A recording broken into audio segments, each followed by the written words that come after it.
1 जून से गुरु का बड़ा परिवर्तन, क्या मकर राशि वालों की किस्मत जागेगी?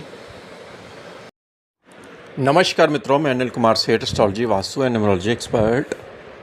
आज हम गुरु के ऊपर वीडियो टॉपिक शुरू करने जा रहे हैं। सबसे पहले अपनी मोस्ट फेवरिंग राशि मकर राशि से शुरू करेंगे वीडियो, जैसे हम पहले शुरू करा करते थे। गुरु का राशि परिवर्तन होने जा रहा है। गुरु उच्च राशि में, कर्क राशि में प्रवेश करने जा रहा है। 1 जून 2026 को गुरु अपनी उच्च अभिलाषी राशि में प्रवेश कर जाएगा। पिछले साल भी गुरु 2 महीने के लिए रहा था इस राशि में, लेकिन फिर दोबारा वक्री होकर वापस चला गया था। और ये अब संगम जो कर्क राशि में बना है, ये आप समझ ले दोबारा से फुल फ्लेज होकर पावर में आया है। गुरु जब भी उच्च राशि में आता है तो बहुत अच्छा फल देता है, क्योंकि BNN एस्ट्रोलॉजी में देखा जाए तो गुरु भृगुनाड़ी ज्योतिष में जीविका प्लैनेट माना जाता है। और भृगुनाड़ी ज्योतिष में क्या है कि जो आपका लगन चार्ट होता है वो गुरु को ही बनाया जाता है।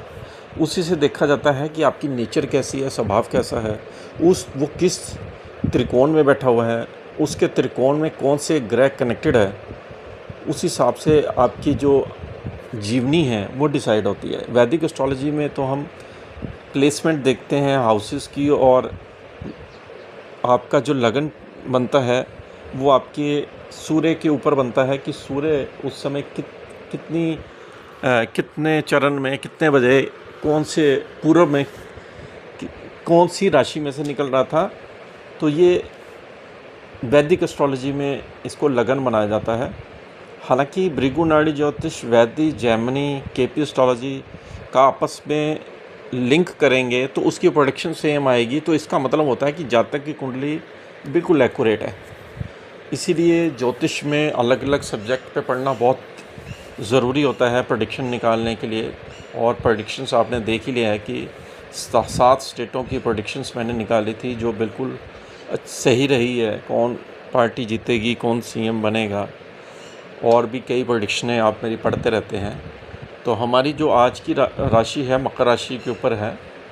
गुरु जो प्रवेश करेगा चौथे चरण के साथ, वो पुनः वर्ष अपने ही नक्षत्र में, जो गुरु का नक्षत्र होता है उसके साथ ये प्रवेश कर जाएगा। अब ये 20/6/2026 को बहुत बड़ा एक योग बनने जा रहा है, जिसको गुरु पुष्य योग कहते हैं। ये कई सालों बाद बनता है। ये पुष्य योग में जो भी शुभ काम किए जाते हैं और इसकी काम की जो शुरुआत होती है, क्योंकि ये नक्षत्र जो है, पुष्य का मतलब ही आप समझ सकते हैं कि भगवान विष्णु के साथ इसका लिंक माना जाता है। इस नक्षत्र में गुरु जब प्रवेश करेगा तो बहुत ही, जिसको सुख सुविधाएं, प्रॉस्पेरिटी, काम में तरक्की देना, व्यापार का नया शुरू हो जाना, लोगों के जीवन में जो उदासीनता आई हुई है, ग्लोबल जो मंदी आई हुई है, उससे बाहर आने का ये रास्ता मिल जाएगा गुरु के द्वारा। क्योंकि गुरु के ऊपर अभी तक जब मिथुन में था तो राहु की इसके ऊपर दृष्टि जा रही थी, गुरु की राहु पर जा रही थी, और अब ये दृष्टि संपर्क राहु का ख़त्म हो रहा है। तो गुरु की राहु पर दृष्टि होने से राहु की गुरु आपस में एक चंडाल योग का निर्माण भी हो रहा था। राहु इस समय बहुत बलवान चल रहा है। गुरु की पावर को उसने बिल्कुल ही डेड किया हुआ था, बहुत ही लीस्ट पावर पे काम कर रहा था। हालांकि गुरु इस वर्ष भी अतिचारी रहेगा, और ये 1/11/2026 को सिंह राशि में प्रवेश कर जाएगा। अब क्या होगा, पिछले साल की तरह इसका जो मात्र सिंह राशि में 2 महीने का टाइम रहेगा, फिर ये वक्री होकर वापस कर्क राशि में आ जाएगा। तो आप समझ सकते हैं कि गुरु का ट्रांजिट अगर पिछले साल के 2 महीने निकाल दिए जाएं तो 10 महीने का पूरा पड़ा है। 10 महीने में आप समझ सकते हो बहुत बढ़िया से स्टैंड हो सकते हो, दोबारा से आप अपने काम में एक तरक्की के मार्ग खोल सकते हो। क्योंकि गुरु ही है, इसका कोई मुकाबला नहीं है ग्रह के आगे, क्योंकि सबसे बड़ा ग्रह, प्रॉस्पेरिटी वाला ग्रह, शुभ ग्रह माना जाता है।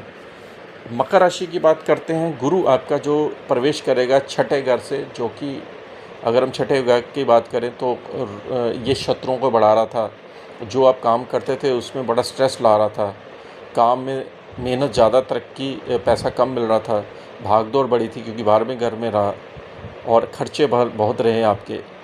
मित्रों भाइयों के साथ भी संबंध आपके विच्छेद हुए क्योंकि तीसरे घर का लोड है। हालांकि इसने छठे घर में होने से डैमेज नहीं किया, गुरु डैमेज नहीं करता है, गुरु चीज़ों को चेंज करता है, गुरु चीज़ों पे परिवर्तन लाता है। आपको एक ज्ञान के रूप में सामने चीज़ें आई कि जो हमारा पिछला टाइम निकला है उसको इस तरह से करेक्ट करना है। कहते हैं ना कि जब हम गलती करते हैं तो मास्टर हमें डंडे से सिखाता है, वो गुरु ही है। गुरु अब जब सप्तम भाव में जाएगा तो उच्च का हो जाएगा। उच्च का गुरु बहुत अच्छे फल देता है। 7th हाउस जो होता है हमारे पार्टनरशिप का भी है। आपकी जिनकी शादियां रुकी हुई हैं मकर राशि वालों के लिए, उनके शादियों के रिश्ते तय होने बिल्कुल 101% यहाँ पर शादियां भी होंगी और तय भी होंगे। और जिनकी शादियां हो चुकी हैं उनके जीवन में बहुत बड़ा पॉजिटिव बदलाव आ रहा है। जिनकी शादियों में आपस में मिसअंडरस्टैंडिंग हो गई थी तो उनकी शादियों में नए रास्ते मिसअंडरस्टैंडिंग को दूर करेगा, नए आगे आयाम खोलेगा जीवन में। आप समझ सकते हैं कि कितना बड़ा पॉजिटिव ग्रह आपका सप्तम भाव में केंद्र में आ रहा है। और पार्टनरशिप की ऑफ़र आएगी, नई जॉब्स, बिजनेस से लाभ मिलेगा। गुरु 7th हाउस में बहुत बढ़िया फल देता है उच्च का, यानी कि लाइफ पार्टनर के द्वारा आपकी तरक्की के मार्ग भी खुलेंगे। 5वीं दृष्टि इसकी जो पड़ेगी गुरु की, वो आपकी वृश्चिक राशि 11वें घर की राशि को ये देखेगा, जो कि बड़ी शुभ दृष्टियाँ मानी जाती हैं गुरु की।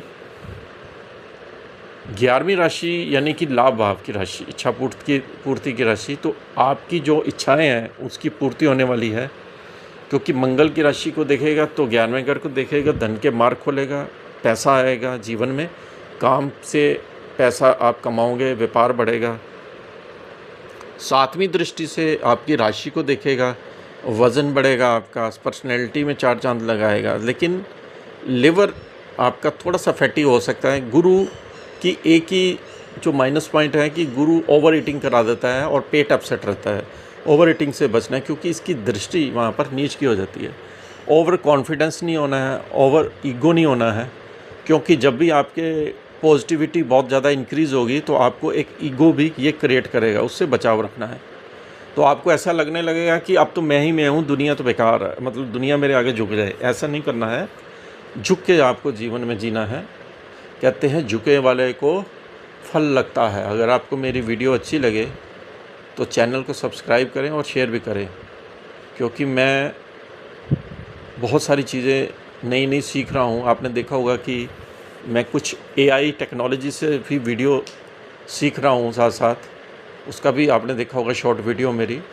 लेकिन ये मेरी नेचुरल वीडियो है तो उसको भी साथ साथ सीख रहा हूँ, टेक्नोलॉजी को भी, क्योंकि टेक्नोलॉजी का ज़माना है। अगर उसको नहीं सीखा तो आगे जाके हमें दिक्कत करेगा। गुरु अपनी 9वीं दृष्टि से तृतीय भाव को, स्वयं की राशि को देखेगा। शनि बैठा हुआ है। शनि गुरु का जब भी संबंध होता है पुष्य योग बनाता है। नक्षत्र आएगा पुष्य, तो आप समझ सकते हैं कि आपके जीवन में एक नया अवसर यहाँ पर प्रदान करेगा पुष्य नक्षत्र। ये खुद भगवान विष्णु का नक्षत्र माना जाता है, जो कि आपकी इच्छाओं की पूर्ति और आपको मित्रों से सहयोग मिलेगा। ऑनलाइन वर्क, इंटरव्यू आपकी पास हो जाएगी। आपका तृतीय भाव पर गुरु की दृष्टि होने से मीन राशि में जो शनि का मीन राशि में इतना बढ़िया प्रभाव नहीं आ रहा था, गुरु उसको कंट्रोल कर लेगा। अब यहाँ पर गुरु के ऊपर जो राहु का दृष्टि संपर्क था वो बिल्कुल ख़त्म हो चुका है। उस चुंबल से गुरु बाहर आ जाएगा। लेकिन केतु की दृष्टि जो केतु अभी चल रहा है सिंह राशि में, वो भी नहीं है इसके ऊपर, वो भी नहीं है, क्योंकि अगली राशि में केतु। लेकिन तत्कालिक मित्रता केतु यहाँ बना लेगा। तत्कालिक मित्रता में केतु इनको फ़ायदा देगा। केतु सडन गेन देता 8वें घर में। अगर आपकी मकर राशि है तो आपको सडन गेन होने वाला है, ये लिख के रख लीजिए। और अपनी कुंडली की जांच करा लीजिए, फिर नहीं मौका मिलेगा कि ये ट्रांजिट जब निकल गया तो फिर निकल गया, समझो। ये बहुत फास्ट चलने वाला है, सोचने का टाइम नहीं मिलेगा, क्योंकि गुरु अतिचारी है, बहुत स्पीड से काम करेगा और ये जल्दी से जल्दी ट्रांजिट में सिंह राशि में चला जाएगा। यानी कि मात्र आप समझ सकते हैं जून, जुलाई, अगस्त, सितंबर, अक्टूबर 5 महीने का यहाँ पर ट्रांजिट मिल रहा है फर्स्ट फेज़ में। क्योंकि फिर सेकंड फेज़ इसका आएगा जब ये वक्री हो गए, वो फरवरी में जाके, ये मार्च में जाके फिर मार्गी होगा, फिर वो बैलेंस के जो महीने बचते हैं लास्ट के, वहाँ पर ये ट्रांजिट करता हुआ फिर सिंह राशि में चला जाएगा। लेकिन इस समय ये जो 5 महीने आपको पड़े हैं, इसमें बहुत शुभ काम होने वाले हैं। आपकी वीडियो अच्छी लगी तो ज़रूर सब्सक्राइब करें। इसके साथ ही आप लेते हैं। नमस्कार।